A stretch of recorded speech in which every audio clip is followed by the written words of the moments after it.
Hello everyone. তো কেমন আছেন বন্ধুরা? আশা করি আপনারা প্রত্যেকেই খুব ভালো আছেন। তো সবার প্রথম আপনাদেরকে জানাই আসসালামু আলাইকুম। তো চলে আসলাম আপনাদের কাছে আবার নূতন কিছু দেখাতে বা নূতনভাবে গল্প করতে। তো আমার ফ্যামিলির প্রত্যেকটা মেম্বার খুব ভালো আছে। আশা করি আপনারাও খুব ভালো আছেন। আজকে আমি আমার ব্লগটি শুরু করলাম সকালে 8টা নাগাদ থেকে। সকালে 8টার সময় আমি ফ্রেশ হয়ে রান্নাঘরে চলে আসলাম। চলে এসে আপনাদের দাদাভাই কালকে রাত্রে হলদিরামের রসগোল্লা নিয়ে এসেছিলো। তো নাস্তা খাওয়া যাবে আজকে এই রসগোল্লা দিয়ে আর পাউরুটি দিয়ে আর চা দিয়ে। আর সকালের নাস্তাটা আমরা প্রত্যেকেই সেরে ফেললাম, যে এই রসগোল্লাগুলি একটা প্লেটে তুলে নেব, নিয়ে আর চাটাও সেঁকে নেব, নিয়ে আমরা প্রত্যেকে একসাথে বসেই খাই।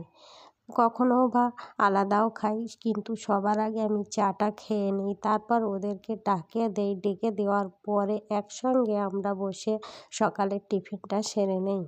আজকে আমাদের সকালের টিফিন ছিল পাউরুটি আর রসগোল্লা আর চা, বিস্কিট, টোস্ট এই দিয়েই সকালে নাস্তাটি সারলাম। খুব ঠান্ডা পড়েছে তো সকালে এক এক দিন এক এক রকম খেতে ইচ্ছা হয়। কোনো দিন বা খিচুড়ি বানাই, কোনো দিন বা রুটি আলুর তরকারি বানাই, কিন্তু আজকের ঠান্ডার জন্যে কিছুই ভালো লাগছে না। তাই জন্যে আমি সকালে আজকে রসগোল্লা আর পাউরুটি নাস্তা সবাইকে দিলাম, নিজের করতে ভালো লাগছিল না বলে। তো এখান থেকে রাস্তা দিয়ে একটা সবজিওয়ালা দাদা যাচ্ছিল, পালং শাক আর এই শাকটি নিয়ে যাচ্ছিল। এই শাকটির নাম ঠিক অ্যাকচুয়ালি আমি ভুলে গেছি, কিন্তু সেটা আমার ঠিক মনে আসছে না। মনে আসলো, এটা হচ্ছে আতাড়ি পাতাড়ি শাক। এই শাকটা খেতে প্রচণ্ড ভালো লাগে। এই শাকটা একটু শুকনো লঙ্কা দিয়ে যখন রান্না করবে দেখবে কি ভালো লাগে। ওই দিয়েই তো এক থালা ভাত আমি খেয়ে নিই। আর আপনাদের দাদাভাই তো ও তো খুবই ভালোবাসে, দুজনই প্রায় অনেকটাই শাক খেয়ে নেই এই আতাড়ি পাতাড়ি শাকটা। তো এরপরে চলে আসলাম মাছ কুটতে, ছাদে চলে আসলাম। মাছ যেখানে কুটি প্রত্যেক দিন সেখানে অন্ধকার মতো বা গায়ে রৌদ্র লাগে না, কিন্তু কনকনে শীতের মধ্যে মনে হলো যে আমি আজকে ছাদে গিয়েই মাছটা বেছে নিই, একটু গায়ে রৌদ্রও লাগবে আর মাছটাও বাছবো, একসঙ্গে দুটো কাজই হলো, গায়ে তো একদমই রৌদ্র লাগে না। এরপরে আমি ছাদের নিচেই তো রান্না বান্না করি, তো যতক্ষণ না গোসল করে ছাদে বসি ততক্ষণ আমার গায়ে একটুও রৌদ্র লাগে না। তো অ্যালার্জির সমস্যা আছে। যখন আমি এই বসে বসে মাছটি বাছছিলাম খুব আরাম লাগছিল। রৌদ্রে বসে কাজ করতে শীতের দিনে খুব ভালো লাগে। আর আপনাদের দাদাভাই বাজার থেকে দু রকমই মাছ নিয়ে আসলো, তেলাপিয়া আর বড় রুই। একসঙ্গে দু রকম মাছ নিয়ে আসলো, যে দুদিন ধরেই খাওয়া হবে।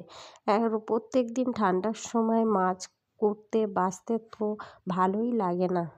তো সমস্ত রান্না বান্না সেরে নিয়ে আমরা সবাই দুপুরবেলা খেয়ে নিলাম। আপনাদের দাদাভাইকে ভাত নিতে আসে, তাকে ও ভাতটি পাঠিয়ে দিলাম।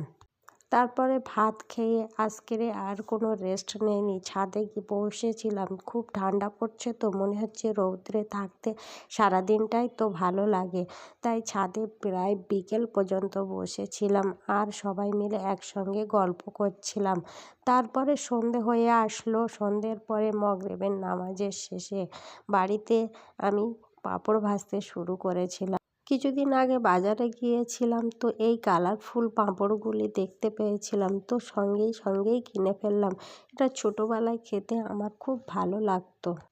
আর শীতের দিনে এই রকম পাঁপড় ভাজা আর চা গরম গরম খেতে কি মজা না লাগে। সন্ধ্যের টিফিনে আজকে আমরা প্রত্যেকে এই গরম গরম পাঁপড় ভাজা আর চা খেলাম। দেখতে পাচ্ছেন কি সুন্দর লাগছে না কালারফুল পাঁপড়গুলো? যখন তেলে ছাড়ছি কি সুন্দরভাবে ফুলে উঠছে, সঙ্গেই যেন ফুলে উঠছে এই পাঁপড়গুলো। এই রকম কালারফুল পাঁপড়গুলো ছোট্টবেলায় আমরা প্রত্যেকটা আঙুলের মধ্য দিয়ে দিয়ে আজকের ভিডিওটি পাঁপড় ভাজা দিয়েই শেষ করলাম।